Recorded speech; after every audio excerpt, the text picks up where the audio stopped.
तुर्की नहीं चाहता कि स्वीडन और फिनलैंड नाटो से जुड़े। तुर्की के राष्ट्रपति रजब तैयब एर्दोआन ने इन दोनों देशों को आतंकियों का गढ़ कहा है। इसके साथ तुर्की सुपर पावर अमेरिका को नए मेंबर जोड़ने के लिए ब्लैकमेल कर रहा है। तुर्की खुद पर लगे आर्थिक प्रतिबंधों को हटाने के साथ साथ महाविनाश के हथियार हासिल करने में लगा है। नाटो फोर्स का एक दमदार सदस्य तुर्की आखिर सुपर पावर के मिशन में अड़ंगा क्यों लगा रहा है? क्या एर्दोआन ने पुतिन से डील कर रखी है? वर्ल्ड एक्सक्लूसिव रिपोर्ट में देखिए तुर्की के तुगलक का डबल गेम।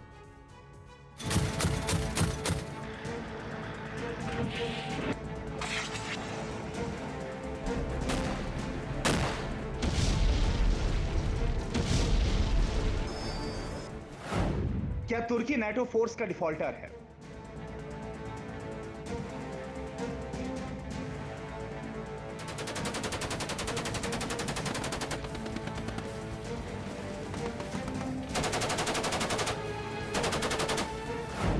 क्या एर्दोआन ने पुतिन से बिग डील कर ली है?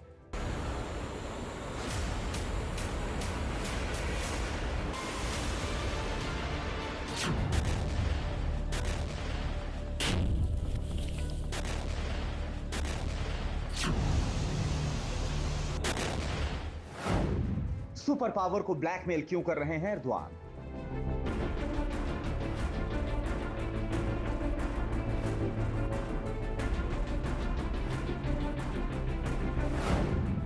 पुतिन से पंगा, बाइडेन से धोखा, तुर्की ने युद्ध में झोंका।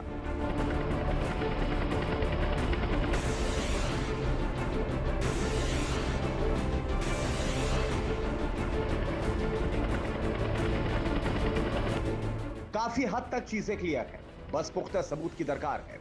फिर नाटो फोर्स के गद्दार की शिनाख्त होगी। अमेरिका के मिशन में अड़ंगा लगा रहे तुर्की पर शक की सुई घूम चुकी है, क्योंकि एर्दोआन एंड गैंग ने खुल्लम खुल्ला ब्लैकमेलिंग शुरू कर दी है। स्वीडन और फिनलैंड पर टेरर सपोर्टर के आरोप लगाकर तुर्की ने उन्हें नाटो से दूर रखने का दांव चला था।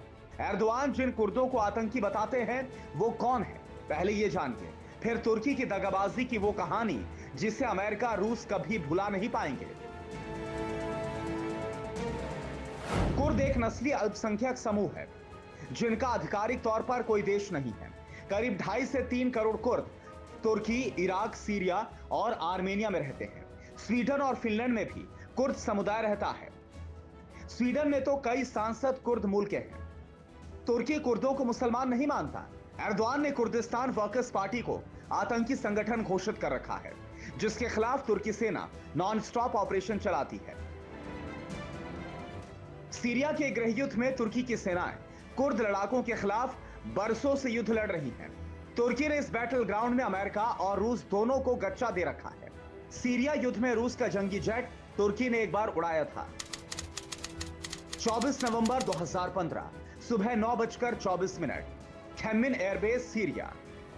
सुखोई Su-24 सीरिया के खेमिन एयरबेस की तरफ लौट रहा था। तभी अमेरिकी F-16 फाइटर से मिसाइल निकली और सुखोई Su-24 आग के गोले में तब्दील हो गया। सुखोई Su-24 पर 2 रूसी पायलट सवार थे।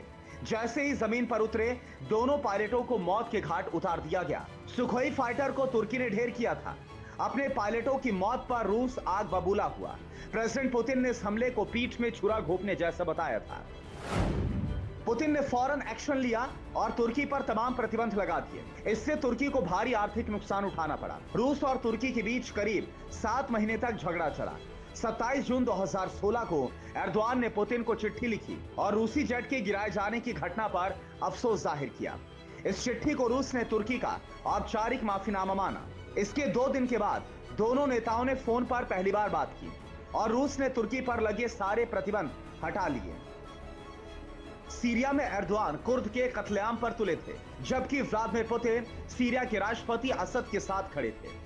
अमेरिका के सीरिया से लौटने के बाद इधर रूस अपना रोल परिभाषित कर रहा था, तो उधर एर्दोआन कुर्द लड़ाकों के बहाने सीरिया पर कब्जा करने की ताक में थे। 5 साल पहले मजबिश शहर, सीरिया। सीरिया के मजबिश शहर में अमेरिकी और तुर्क सेना आमने सामने थी। नाटो फोर्स में टकराव होने जा रहा था। आमना सामना इसलिए हुआ क्योंकि तुर्की ने उत्तरी सीरियाई इलाकों में रहने वाले कुर्द लड़ाकों की सफाई का ऑपरेशन चला रखा था। तुर्की सेना टैंक लेकर कुर्दों के आफरीन शहर में घुस गई। इस संघर्ष में करीब 300 लोग मारे गए। अब तुर्की सेना मजबिश शहर की तरफ मूव कर गई। ये वो मजबिश शहर था जहां 2500 अमेरिकी फौजी और रणनीतिकार कुर्दों को सैन्य ट्रेनिंग दे रहे थे। तुर्की के इस मूवमेंट के बाद अमेरिकी राष्ट्रपति ट्रंप ने तुर्की को वार्निंग तक दी।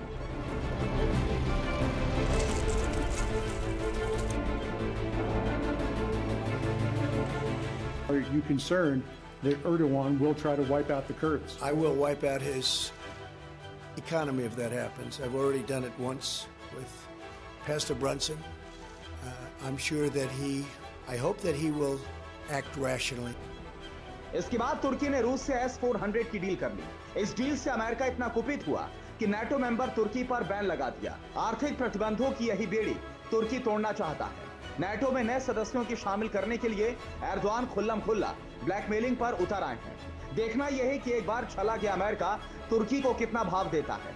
मुमकिन है तुर्की को नाटो से बाहर फेंक दिया जाए। ऐसा दूसरी बार होगा जब तुर्की पर नाटो में तलवार लटक रही है। अड़ी सोमवार से शुक्रवार शाम 6 बजे सिर्फ TV9 भारतवर्ष पर।